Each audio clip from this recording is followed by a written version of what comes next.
Christmas আর বাড়িতে নেই cake, তেমন কি আর ভালো লাগে বলো? তাই মা আর আমি মিলে বানিয়ে নিলাম একটা ময়দা দিয়ে সাধারণ একদম তুলতুলে একটা কেক। ছুতে যতটাই ভালো লাগছিল, বানাতে গিয়ে ততটাই কাণ্ড হয়েছে। প্রথমবার বানাচ্ছি এই কেক। তো সবসময় তো আমি বিস্কিট দিয়ে বানাই, তো এবার বানিয়েছিলাম। খোলা আর ধরতে যতটা আরাম লাগছে, বানাতে ততটাই ধোয়া বেরিয়ে গেছে। দেখে নাও পুরো কাণ্ড, ওটা কি করেছি এই ভিডিওতে। চলো আস্তে আস্তে শুরু করা যাক পুরো প্রসেসটাকে। প্রথমে চিনি 2 কাপ নিয়ে নিয়েছি। চিনি 2 কাপকে ভালো করে মিক্সারের মধ্যে গ্রাইন্ড করে নিয়েছি, পাউডার বানিয়ে নিয়েছি এগুলোকে, চিনির পাউডার। ঠিক আছে, তো একটা বাসন নিয়ে নিয়েছি যেটার মধ্যে আমি গুলবো। সেটার মধ্যে সাদা তেল বা রিফাইন তেল যাকে বলে এটা নিয়ে নিয়েছি 1 কাপ। ওই একই কাপ মেজারমেন্ট কাপ দিয়ে আমি নিচ্ছি। আর এর মধ্যে যে 2 কাপ চিনিকে গুঁড়ো করে নিয়েছিলাম, সেই 2 কাপ চিনিকে এই মিক্সারের থেকে দিয়ে দিচ্ছি এর মধ্যে। দিয়ে ভালো করে চিনি আর তেলে আমি মিশিয়ে নেব। চিনি আর তেলাই মেশাতে গিয়ে দেখি কি এই পুরোটা মিশতে মিশতে মিশতে মিশতে ভাবলাম যে গুলে যাবে হয়তো চিনিগুলো, কিন্তু এটা গুলে নিয়ে এটা দেখি লাড্ডু পেকে গেছে একেবারে ময়দা মাখার মতন করে। মানে তেলটা যথেষ্ট কম, মানে তেল তো এতটুকু দিতে হয়, আর কতই চাল দেবো। আর তার সাথে নিয়ে নিয়েছি 3 কাপ ময়দা, সেই একই পরিমাণের কাপই কিন্তু ময়দাগুলোকে ভালো করে চেলে নিয়েছে। এখানে 3 কাপ ময়দা দিয়ে তারপর ঢেলেছি আস্তে আস্তে করে দুধ দিয়েছি। দুধ দিয়ে দিয়ে এটাকে একটা মানে ঘন একটা ব্যাটার বানাতে হবে। এখানে অল্প অল্প করে করে দুধ দিয়ে দিয়ে গুলে নিয়েছি জিনিসটাকে, ময়দাটাকে। এতে কোনো যাতে লাঞ্চ যাতে না থাকে, ভালো করে আর সময় নিয়ে ঘুরতে হবে একটু বেশি সময় ধরে। ঘুটে ঘুটে ঘুটে ঘুটে হাত দিয়ে, কোনো ব্লেন্ডারে ইউজ করিনি, হাত দিয়ে ঘুটে ঘুটে এরকম করে চামচ দিয়ে ঘুটে ঘুটে এটাকে পুরো মিক্স করে নিয়েছি ভালো করে। দেখো কতটা গাঢ়া আছে, মানে একদম ঘনত্বটা আছে। এখন এটাকে ফোলার জন্য করতে হবে ব্যবস্থা। এর মধ্যে তো ফোলার কোনো ইনগ্রিডিয়েন্ট দিইনি আমি। তো আমাদের বাড়িতে ছিল বেকিং সোডা, বেকিং পাউডারটা নেই। তো বেকিং পাউডার তো আমি দোকানেও পাইনি। তো আমি কি করেছি, আর এই চিমটি পরিমাণ আপনার বেকিং সোডা দিয়ে দিয়েছি আর বেকিং পাউডারের জন্য, আর সাথে দিয়ে দিয়েছি এই ইনো দিয়েও কিন্তু কেক ফুলে যায়, শুধু ইনো দিলেও অনেক সময় হয়ে যায়। তো আমি দিয়ে দিয়েছি ইনো দিয়ে এর মধ্যে একটুখানি পরিমাণ দুধ দিয়েছি। দুধ দিয়ে ভালো করে জিনিসটাকে গুলে নিয়েছি। এতে করে কেকটা ফ্লাফি হবে অনেক। এই যে দিয়ে দিলাম দুধটা দেওয়ার সাথে সাথে দেখো কেমন করে একদম ফেনা ফেনা হয়ে পড়েছে। এটাকে ভালো করে গুলে নিয়ে এর মধ্যে দিয়ে দেবো। দিয়ে পুরোটা যে কোনো ফ্লেভারের ইনো নিলেই চলবে, এতে কোনো অসুবিধা হয় না, কারণ ইনোটার তো পরিমাণ অনেকটাই কম থাকে। তো পুরো প্যাকেটটা ইনো দিয়ে দিয়েছি। দিয়ে একে ভালো করে এই ময়দার ব্যাটারের সাথে মিশাতে হবে। সাথে সাথেই ভালো করে মিশিয়ে দিয়েছি, এতে কোনো ধরনের লাঞ্চ যাতে না থাকে। ভালো করে পুরোটাকে ফেটাতে হবে, যাতে যদি ইনো জমে জমে থাকে কোথাও কোথাও, তাহলে মুখে তো ইনোর টেস্ট আসবে, তখন খেতে বাজে লাগবে। ভালো করে ঘুরতে হবে চারিদিক থেকে মিশিয়ে মিশিয়ে।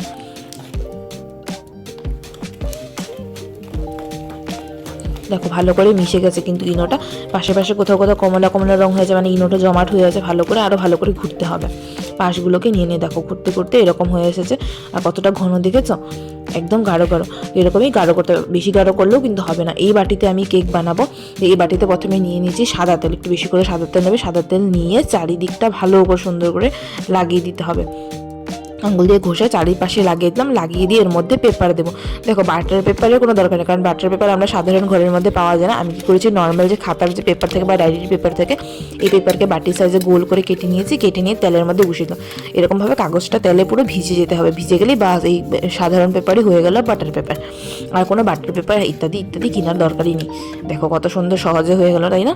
এরকম করেই আমি সবসময় এই বিস্কিট দিয়ে যখন বানাই তখন বানিয়ে নিই। তো তখন এর মধ্যে কী করলাম, এই ব্যাটারটাকে যেটা রেডি করে রেখেছিলাম, ব্যাটারটাকে দিয়ে দিলাম। এর মধ্যে ভালো করে ভরতে হবে একইবারে, বারবার করে করে করলে হবে না। পাত্র এখানে কিন্তু চেঞ্জ করবে না, একই পাত্রতে সুন্দর করে করে নেবেন। তারপরে এই যে ভরে নিয়েছি, ভরে নিয়ে এখানে এরকমভাবে ঝাঁকুনি দিতে হবে। দেখেন এইখানে হয়ে গেছে গড়বড়টা হয়েছে যে মানে ব্যাটারটা আমাদের বেশি হয়ে গেছে, আর যেই পাত্রের মধ্যে কেক বসিয়েছি সেটা হয়ে গেছে ছোট। গ্যাপটা কিন্তু অনেকটা কম রয়ে গেছে। এখান দিয়ে এই ব্যাটারটা একটু কম দেওয়া উচিত ছিল, ব্যাটারটা দিয়ে দিয়েছি বেশি। এতটুকু তো আর মাথায় যায়নি, যেহেতু ময়দা দিয়ে প্রথম কেক বানাচ্ছিলাম। আর এখানে দিয়ে দিয়েছি কিশমিশ দিয়ে সাজিয়ে নিলাম। তারপর কড়াই দিয়েই হয়, কড়াইটাকে বসিয়ে দিয়েছি গরমে, একটু হাই ফ্লেম করে দিয়েছি। তারপর মাঝখানে একটা বাটি বসিয়ে দিয়েছি। বাটিটাকে ঠিক মতন বসাতে হবে, যদি তেড়া বেড়া থাকে কেকের ব্যাটারটা কিন্তু উল্টে পড়ে যাবে। বসিয়ে দিয়ে মাঝখানে এই কেকের ব্যাটারটাকে সুন্দর করে বসিয়ে দিলাম। বসিয়ে দিয়ে উপরে একটা পাত্র বা গামলা যে কোনো ঢাকনা দিয়ে ঢেকে দেবে, যাতে করে কোনো রকমের ভিতর থেকে ভাপটা না বেরোয়।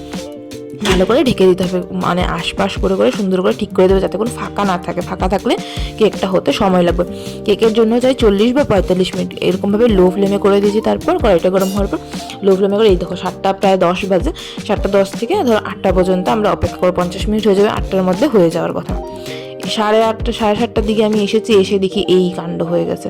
কি বলেছিলাম না কি বাটিটা ছোট হয়ে গেছে, এতে উল্টে পড়ে গেছে সব। তো অনেকক্ষণ ধরে এরকম করে চেক করে রয়ে তারপরে দেখলাম যে হয়েছে। এই প্রায় বাজে এখন 8:30। টাইম লেগে গেছে বেশি, কারণ ব্যাটারটা অনেক বেশি হয়ে গেছে, বাটি থেকে উপচে পড়ে গেছে। কিন্তু হয়েছে তো অনেক নরম তুলতুলে আর খুবই সফট, মানে দেখে যে যা ভালো লাগছে আর সুন্দরও একটা গন্ধ বেরোচ্ছে।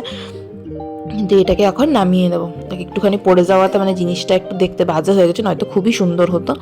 নেক্সট বার থেকে এই ভুল আর করবো না, বাসনটাকে একটু ছোট করেই মানে একটু বড় দেখে বাসন নেব। তো এইভাবে পাশগুলোকে ছুরি দিয়ে কেটে নিয়ে বের করে এরকম থালের মধ্যে উল্টে দিয়েছি। উল্টে পিছনে দিয়ে থপ করে একটু পিটি দিলি, বাস এসে যাবে কেকটা বাইরে বেরিয়ে। এই দেখো কেকটা সুন্দর হয়ে বেরিয়ে এসে গেলো। কেকটাকে উল্টে নিয়েছি, দেখো কতটা নরম আর কতটা সফট হয়েছে, মানে ধরতে এত ভালো লাগছিল। পাশগুলো একটু এবড়ো খেবড়ো হয়ে গেছে এই বাটিটার উল্টো পাল্টার জন্য। তো যাই হোক, কিন্তু কেকটা খেতে খুবই দারুণ হয়েছিল, আর এত নরম আমি তো ভাবতেই পারিনি যে হবে বলে। ময়দা দিয়ে, শুধু ময়দা আর এই চিনির তেল দিয়ে। তারপরে দেখো এই কাটছি কি সুন্দর নরম হচ্ছে, কেক কাটাতেই বোঝা যাচ্ছে যে কতটা নরম হয়েছে। পছন্দ হলে চ্যানেলটা একবার ঘুরে দেখে নিও, আর সাথে একটু সাবস্ক্রাইবও করে দিও কিন্তু। আর হ্যাঁ, কমেন্ট করে জানাবেন কিন্তু কীরকম হলো।